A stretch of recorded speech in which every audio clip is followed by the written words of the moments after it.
ከርታታ ኮከቦች ደራሲ ማዕበል ፈጠነ።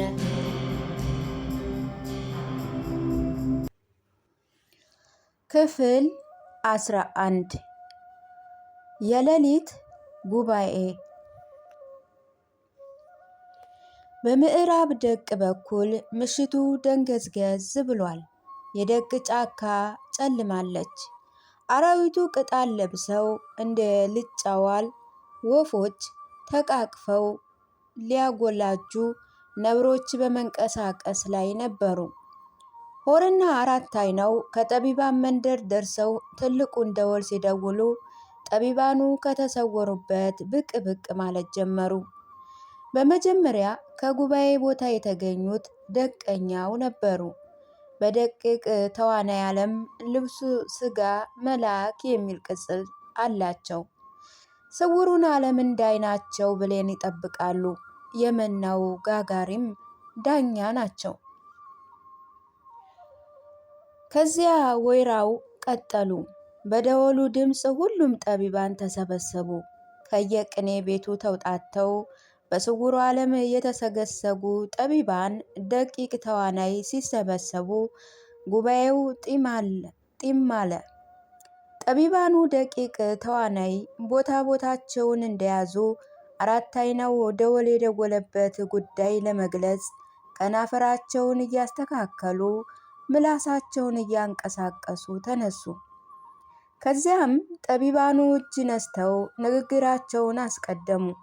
በውስጣቸው ግን ወቸው ጉድ! አሁን ምኑን ሊናገረው ነው የቆሙት እያሉ ነበረ። ጉሮራቸውን አጸዳድተው ጉባኤ የጠራኋችሁ ለጥብቅ ጉዳይ ነው፣ ከተፈቀደልኝ መቀጠል እችላለሁ አሉ ጠቢባኑ እጅ እንደ መንሳት ብለው። ደወል ደውለው እስከፈለጉ ድረስ ማን ከልካይ ያለዎት? ይቀጥሉ። ለምን ጉዳይ እንደሰበሰቡን ይንገሩን አሉ ደቀኛው። በዚች ቀን ጉባኤ የጠራሁት በድንገት ነው። ቀና ብለው በተረገረገው ደመና ራስጌ ጨረቃውን ፈለጉ። ደወሉን ከደወልኩ በኋላ ቀኗን ለማሰብ ሞክሬ ነበር። ድንገተኛ ነገር ገጥሞኝ እንጂ የዛሬው ሌሊት ጥሩ ሌሊት አይደለም።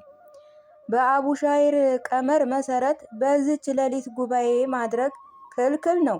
በዘፈቀደ የተገኘ ሳይሆን ቀመር አለው። በዚች ሌሊት ጉባኤ የጠራው ሰው ጉዳዩ አይፈጸምለትም ይላሉ አቡሻይር። ለጉባኤው ምንም ለፍስሐ ቀን አለው። እኔ ግን አሁን ላይ በስነ ፍጥረት ማምለክ አቁሜያለሁ። ከፈለገች ጨረቃ ገደል ትግባ፣ ኮከቦች ይከስከሱ። በእርግጥ ከልዳውያን በጨረቃ ያመልኩ እንደነበረ ይታወቃል። ጨረቃ የሴቶች የውበት አምላክ ብለው ሚስቶቻቸው ጋር ወይን እየተጎነጩ የመልኳን እንደነበረ ጭምር ተዘግቧል። የፀሐይ ጨረቃ ውበት አምላክ መሆኑን ጽፈዋል። በእርግጥ ጨረቃ የሴቶች የውበት አምላክ ባትሆንም ተቀራራቢ ምስጢር አላት። ስለዚህ ሴቶች የቆነጃጅት ተአምራት የውበታቸው ንግስት ብለው ቢያመልኳት ለእኔ ግድ አይሰጥም። ከፈለጉ የኢትዮጵያ ሴቶች የውበት ንግስት ብለው ይስገዱላት። እንደውም ምስጢሯን በማስተማር እተባበራቸው ነበር። ምሉ ምስጢሩ ከመጽሐፍ ጎን ሰፍሯል። ነገር ግን በዚህ ዘመን ገጽ ብጽ እፈራለሁ። ሴትና እሳትን በሩቅ ነው። ከቀረበች ተመልሳ ታቃጥልሃለች። ዛሬ ቀርቶ ድሮም ሴት ያው ሴት ናት።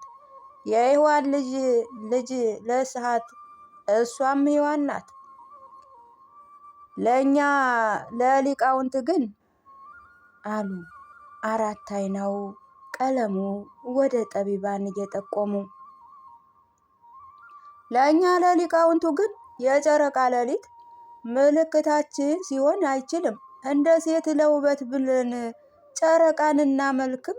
ጉባኤ የጠራሁት የጠራሁት በልቤ ተሸካሚ የምኖረው የጨረቃን መልክ በማሻር ጭምር ነው ሲሉ ጠቢባኑ ደቂቅ ተዋናይ አጨበጨቡ።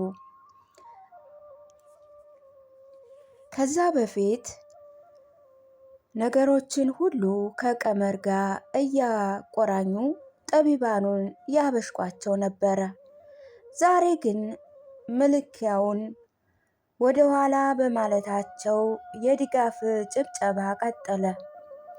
አራት አይናውም ጭብጨባው ጋብ ሲል ጠብቀው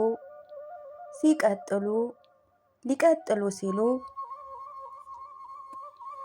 ሰንክሳር የሆነ ቀመር ድጋሜ እንዳያመጡ ተስማምተን ነበር። ባለፈው ጉባኤ ላይ ይህን የመሰለ ባዕድ ነገር ያቁሙ ብለን ነበር። በጨረቃ ሌሊት፣ በፀሐይ ቀመር፣ በከርታታ ኮከቦች ልደት የሚል አማርኛ ይቅርቦት ብለን በወሰን መሰረት መቀጠሉ መልካም ነው። ይበሉ። ቀመሩን ትተው ደወል የደወሉበት ጉዳይ ይንገሩን። የስነ ፍጥረት መለኪያውን ስለተው እናመሰግናለን አሉ ወይራው። እሺ ወንድሞቼ ብለው ቀጠሉ። የስውሩ ዓለም ለማንም ህቡዕ እንደሆነ ከእናንተ የተሰወረ አይደለም። እኛም ለጥበቃ ከተመደብን ዓመታት አስቆጥረናል። ጠቢብ ሆር በደመና ዘወር እያለ ሲቃኝ እኔ መጽሐፌን ዘርግቼ ስጠብቅ መኖሬ ግልጽ ነው። ዛሬ ግን ምስጢራችን ተበዘበዘ፣ ስውሩ ዓለም ተደፈረ። እኛ ስውሩ ዓለም ውስጥ እንኖራለን እያል እንጃጃላለን። መሀል ሀገር ግን ምስጢራችን ተዘርቷል። ተዋናይ አስደፍረውናል። የተዋናይ ውሃ መገለጥ አቅቷቸው እንጂ በረጅሙ መተንፈስ ፈልገው ነበር። ቀለሙ ተፈራ። ወቸ ጉድ! ደግሞ ምን ተፈጠረ? አሉ ደቀኛው።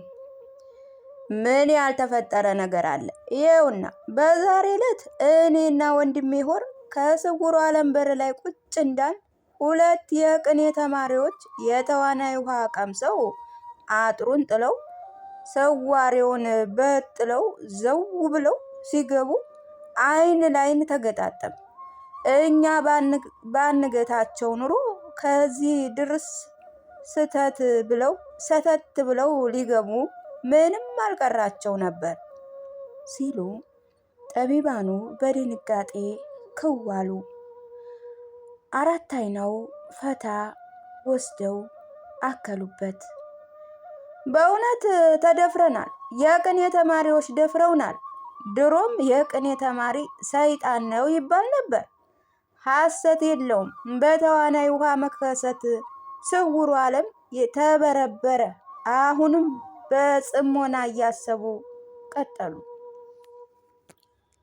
ከስውሩ ዓለም ድረስ ሰተት ብለው የገቡ የጎንጅ ደብረ ጥበብ የቅኔ ዘራፊዎች ናቸው። ጠቢብ ሆር በመልክ ያውቃቸዋል። አመጣጣቸው ደርሶበታል። ከተዋናይ ውሃ በኮዳ ይዘዋል። ከስውሩ ዓለም ለመኖር እንደመጡ ፍንጭ ለሰጥተውናል። ስውሩን ዓለም በተዋናይ ውሃ ገርስሰውታል። ደብዳቤ ጭምር ይዘዋል። በደብዳቤው ውስጥ የእኔ ስም ተጠቅሷል። ፎቶዬ ጭምር አለ። አይ ፌሬስ እንደላካቸው አውቄያለሁ። አሁን የቀራቸው ነገር ቢኖር ከጠቢባን ደቂቅ ተዋናይ ጋር መቀላቀል ብቻ ነው። ይህን ጉባኤ በደወል የሰበሰብኩት አንድ ውሳኔ እንዲሰጡን ለማሰብ ነው ብለው ቁጭ ሲሉ ጠቢባን አይን ላይን ተጋጩ። ደቀኛው በአይናቸው በንዴት ቀላ። ገዳማዊ ወይራውም በወይራ ዘንጋቸው መሬቱን እየደበደቡ ሲያከትም ቆይተው አራት አይና ሆይ እየቃዡ መሰለው። ቅዠት በዚህ በስውሩ ዓለም እንደሌለ ባውቅም አሁን ግን እየቃዠ ይመስለኛል። ነፍስዎ መሀል ሀገር ሂዳ ማደር የጀመረች ቀን ቅዠት ይጀምረውታል ብየወት ነበር። ነግሬ ደርሶ ሲሆን ሆሆ ይህን የጠቢብ ዓለም ለማግኘት እልፎች ዳክረዋል፣ ጠቢብን ባዝነዋል። የአውሬ ሲሳይ የሆኑት ደግሞ ጫካውም ይቁጠራቸው፣ በሽፍቶች የተቀጡ ቀስቱም ይቁጠራቸው።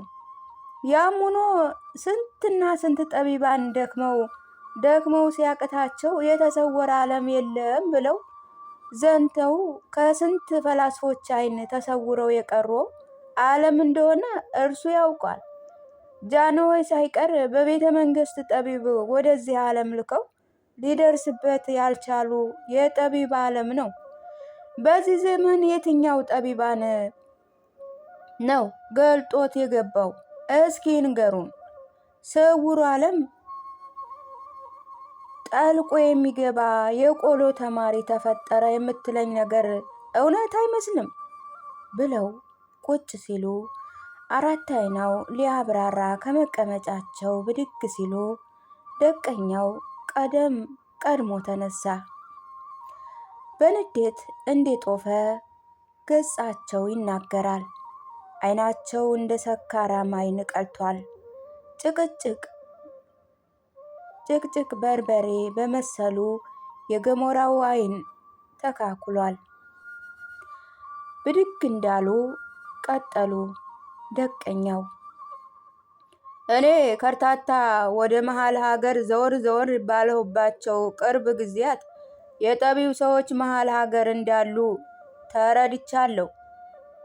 ሊቁም መናፍቁም እንዲሳብና ተቀላቅለውም በዚህ ዘመን እንዲሳብ የገባ ሊቅ ደግሞ በሊቅነቱ መቀጠሉ ያጠራጥራል።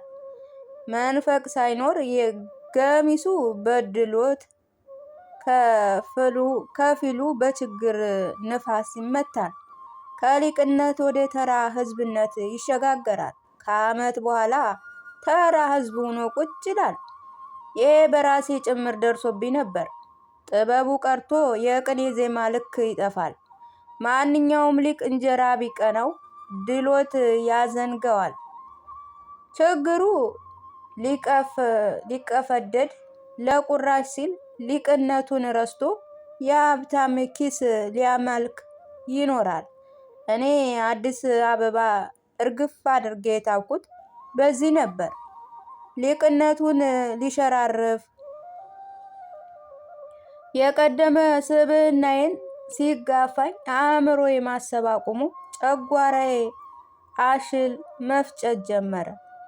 በደህናው ቀን ትቼው ወጣው። አዲስ አበባ ወጥቼ ቀጥታ ጎንደር ገባው።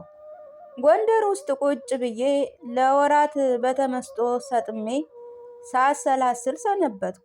ሕይወትን ፍለጋ ላይ ነበርኩ። የቅኔ ቤት ደስታዬ ወዴት አለሽ እያልኩ በአንድ ደግ ቀን ወደ ቀደመ ስብዕናዬ ስመለስ ታወቀኝ። ስድስተኛው የስሜን ሐዋሴ የነገረኝ ይመስለኛል። በዚች ምሽት አበቅ የለሽ ጠጅ ቤት ጎራ አልኩኝ። ጠጅ ቤቱ በሊቆች ደምቋል። አዲስ አበባና ጎንደርን በማነጻጸር ይረዳኝ ዘንድ አበቅ የለሽ ጠጅ ቤት ቁጭ ብዬ መርካቶ አሰብኳት። አዲስ አበባ ሳለሁ መርካቶ ጠላ ቤት ጎራ ብዬ ከፈለኛውን አቅጣጫ ነበር። ነገር ግን በአበቅ የለሽና በመርካቶ ጠላ ቤት ትልቅ ልዩነት አለ። አበቅ የለሽ ከጠጁ ጎን ለጎን በሊቆች አንደበት ወረብ ይንቆረቆራል፣ ማህሌትም ገንቦ ይወርዳል። ስጋዬ ከጠጁ ነፍሴ ከወረቡ ጨለጣ ቤቴ ተመለስኩ። መርካቶ አምቡላ እንጂ ንጹህ ጠላ ወዴት ተገኝቶ? ለስሙ ጠላ ቤት ቢኖርም አምቡላ ቤት ነው። ከጠላው በመለስ የወንበዴዎች ዱላ ይቀጠቀጣል። ሰካራሞች በጠላ መዓዛ ብቻ ይሰክራሉ። እንግዲህ አዲስ አበባ የገባ ሊቅ እኔን ሊመስል ይችላል። እኔን ባይመስል እንኳ ከአዲስ አበባ ሊቅ አንዱን መስሎ የመኖር ግዴታ አለበት። ገጠር ሳለ የነበረው ሊቅነቱ አዲስ አበባ ቀስ በቀስ እየከሰመ መሄዱ ሊገነዘብ አለበት። ሕሊና ቢስ ካልሆነ በቀር ሊቅነቱ ሲገረሰስ ማንንም ቢሆን መቆዘም የግድ ነው። ስንት የሀገሬ ልጆች በዚህ ስቃይ እንደሚኖሩ እራሳቸው ያውቃሉ። እልፎች ዝናቸውን ጸጋቸውን ተነጥቀው አሁን ያ ጓደኛዬ ዘድንግል እንዴት ያለ እሳት የላሰ ሊቅ ነበረ። ሊቅነቱ ሲምታታበት ዝቅ ብሎ በዲቁና ማገልገል ጀመረ። በዚያም መጽናናት ቢችል ደግ ነበር። ከዲቁናው ወደ ህዝባዊ ሲጠጋ ጨርሶ ተማምቶ ማበዱን በቅርቡ ሰማው። እውቀቱ ለዓለም ይተርፍ ነበር። አዲስ አበባ ሲገባ የኑሮ ዘይቤው ሳይተረክ ጠፋበት። ቅኔውን ትቶ ቀዳሽ ሆነ። ቅዳሴውም ሲደናገረው ወደ ሰባይ ወንጌልነት ተቀየረ። ወደ ሰባኪ በስብከቱም ከሰባኪዎች በታች ሆነ። ድሮም ቅኔ አዋቂ እንጂ ለስብከትና ለቅዳሴ የሚሆን አንደበት አልነበረውም። ቀስ በቀስ አበደ። ካበደ በኋላ ግን መጠጥ ሊቀምስ መወደስ ይዘርፋል አሉ። ጉድ! ከዚህ ላይ የግዕዝ ቋንቋ የአባቱ ገዳይ በሆነበት ከተማ በግዕዝ እያወራ በየመሸታ ቤቱ ይንከራተታል አሉኝ። አለማወቅ ጠቀመው እንጂ ቢያውቅ ኑሮ ድጋሚ አብዶ አይበቃውም ነበር። ቢሆንም እንደ አቅሙ ካበደ በቂ ነው። ዋናው እያበዱ መኖር ነው። ሊቅነቱ በእብደቱ ከተሰወረው ቢያብድም እንዳላበደ ይቆጠራል። ሰው ሁሉ የሚኖረው በእብደቱ በብልጠት ሰውሮ እንጂ አልፎ አልፎ ያብዳል። አዲስ አበባ ሳለሁ እኔም ከእነዚህ